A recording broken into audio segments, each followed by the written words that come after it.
चलिए देखते हैं मध्य प्रदेश की 25 फटाफट बड़ी खबरों को। सबसे पहले न्यूज को कहां से देख रहे हैं हमको कमेंट में बताना बिल्कुल ना भूलें।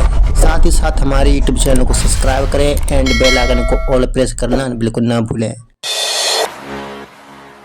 किसानों के लिए सीएम मोहन यादव का बड़ा ऐलान, अब दिन में मिलेगी बिजली। मध्य प्रदेश के मुख्यमंत्री डॉक्टर मोहन यादव ने किसानों के लिए बड़ा ऐलान किया है। कटनी जिले के बरही में आयोजित किसान सम्मेलन में उन्होंने कहा कि अब किसानों को सिंचाई के लिए दिन में बिजली उपलब्ध कराई जाएगी। मुख्यमंत्री ने बताया कि पहले किसान को रात में बिजली मिलती थी, जिससे उन्हें खेतों में जाने में कई तरह की परेशानियों का सामना करना पड़ता था। सरकार बिजली व्यवस्था में बदलाव कर रही है ताकि किसानों को सुरक्षित और सुविधाजनक तरीके से सिंचाई की सुविधा मिल सके। इस फैसले से प्रदेश के किसानों को बड़ी राहत मिलने की उम्मीद है।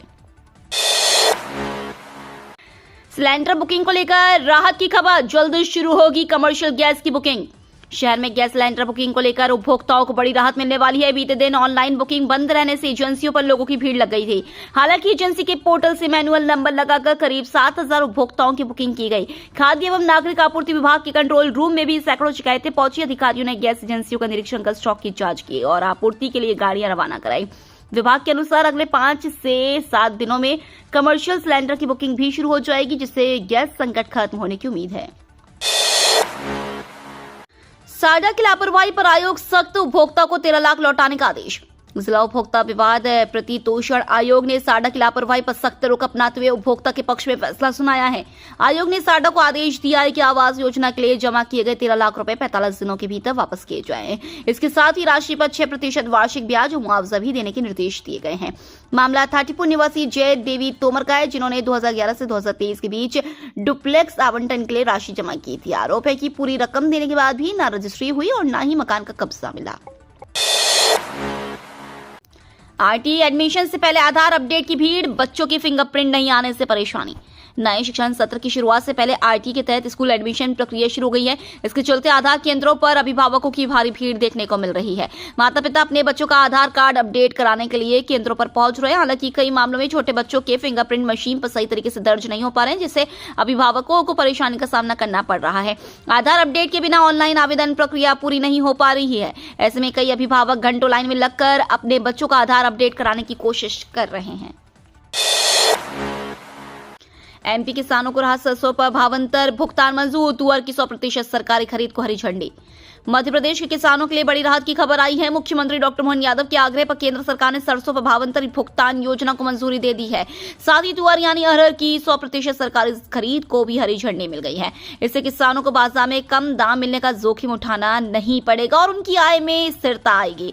राज्य सरकार ने दलहन और तिलहन उत्पादन बढ़ाने के लिए दीर्घकालिक रणनीति बनाने पर भी जोर दिया है, जिससे किसानों को भविष्य में और लाभ मिल सके।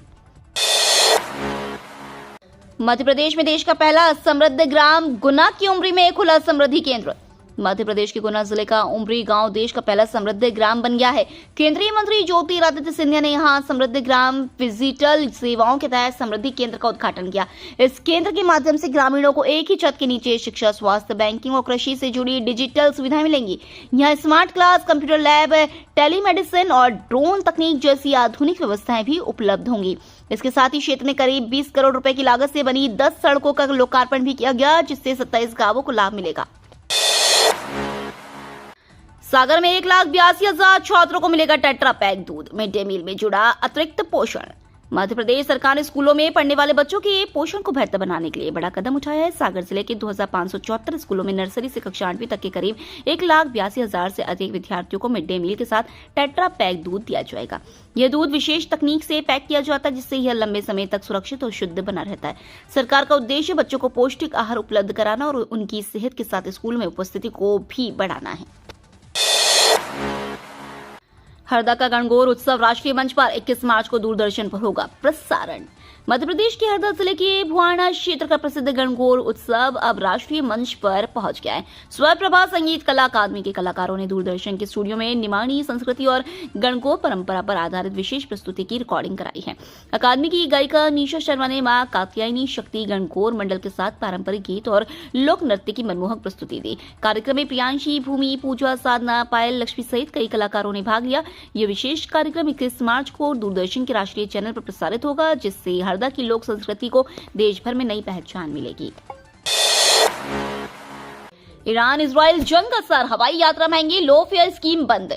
ईरान, इजराइल और अमेरिका के बीच बढ़ते तनाव का असर अब हवाई यात्राओं पर भी दिखाई देने लगा है।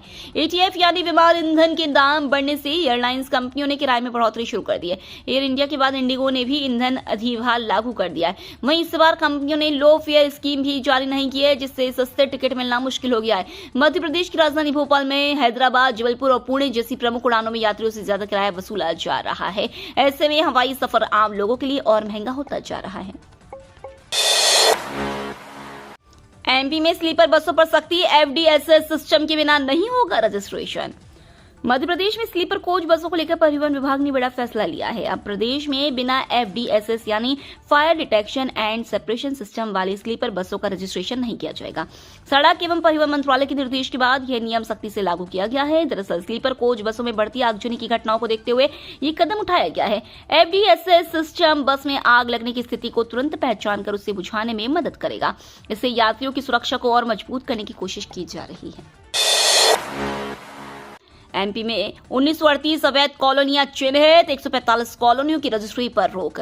मध्य प्रदेश में अवैध कॉलोनियों के खिलाफ प्रशासन ने बड़ा खुलासा किया है। कलेक्टर के निर्देश पर हुए सर्वे में शहर में कुल 1938 अवैध कॉलोनियां चिन्हित की गई हैं। इनमें से 932 कॉलोनियों पर कार्रवाई का फैसला लिया गया है। नगर निगम ने 145 अवैध कॉलोनियों में प्लॉट की खरीद बिक्री और रजिस्ट्री पर रोक लगाने की मांग भी की है।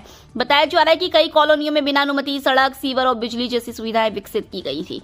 प्रशासन ने अभियान के तहत कार्रवाई शुरू की है, लेकिन कॉलोनाइजरों पर अब तक कोई एफआईआर दर्ज नहीं होने से सवाल भी उठ रहे हैं।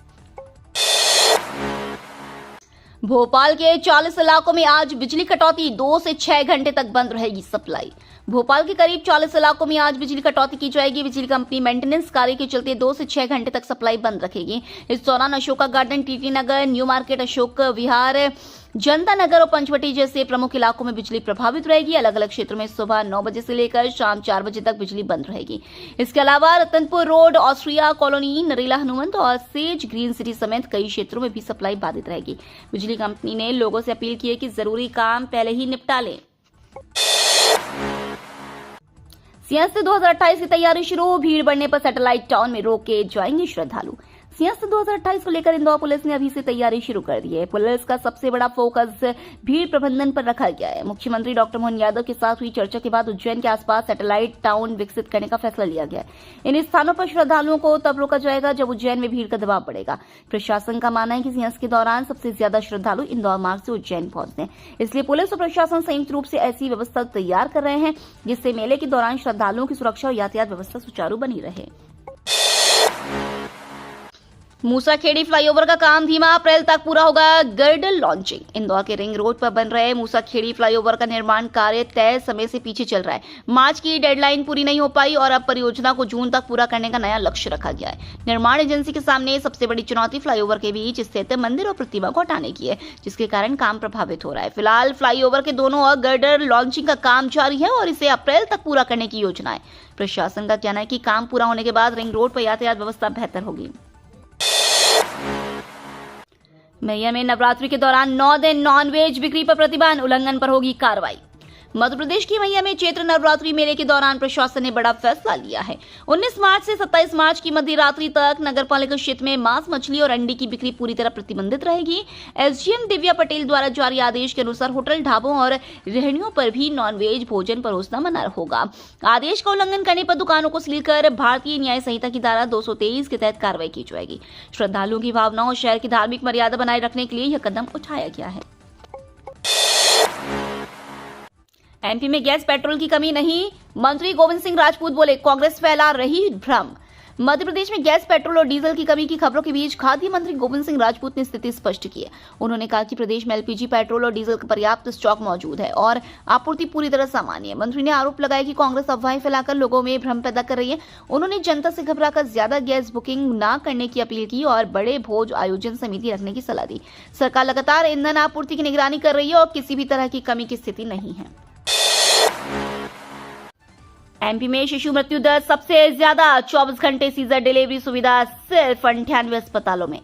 मध्य प्रदेश में शिशु मृत्यु दर देश में सबसे अधिक बताई जा रही है। इसके बावजूद प्रदेश के केवल 98 सरकारी अस्पतालों में ही 24 घंटे सीजर डिलीवरी की सुविधा उपलब्ध है। गंभीर स्थिति में गर्भवती महिलाओं को अक्सर दूसरे अस्पतालों में रेफर करना पड़ता है, जिससे जोखिम बढ़ जाता है। स्वास्थ्य विभाग के अनुसार इसकी मुख्य वजह विशेषज्ञ डॉक्टरों की कमी है।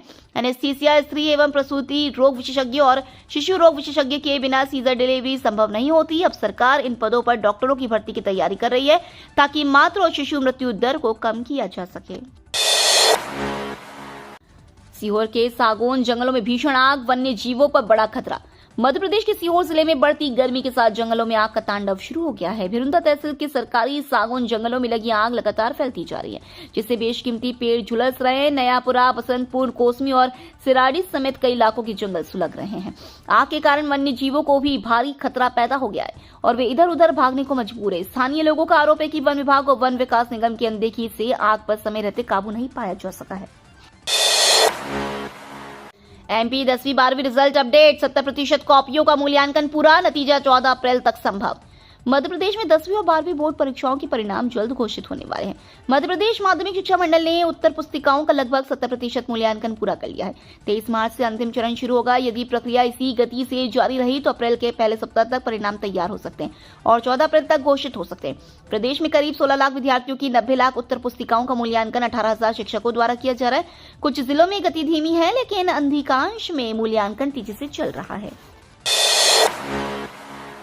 एमपी के 22 लाख पेंशनर्स को झटका, केंद्र ने पेंशन राशि बढ़ाने से किया इंकार। मध्य प्रदेश के करीब 22,50,000 बुजुर्ग, विधवा और दिव्यांग पेंशनर्स के लिए निराशाजनक खबर है। केंद्र सरकार ने राष्ट्रीय सामाजिक सहायता कार्यक्रम के तहत पेंशन राशि बढ़ाने से इंकार कर दिया, जबकि नीति आयोग ने इसकी सिफारिश की थी। राज्य में वृद्धावस्था, विधवा और विकलांगता पेंशन की राशि वर्तमान में 600 रुपए, जिसमें केंद्र और राज्य का योगदान अलग अलग है।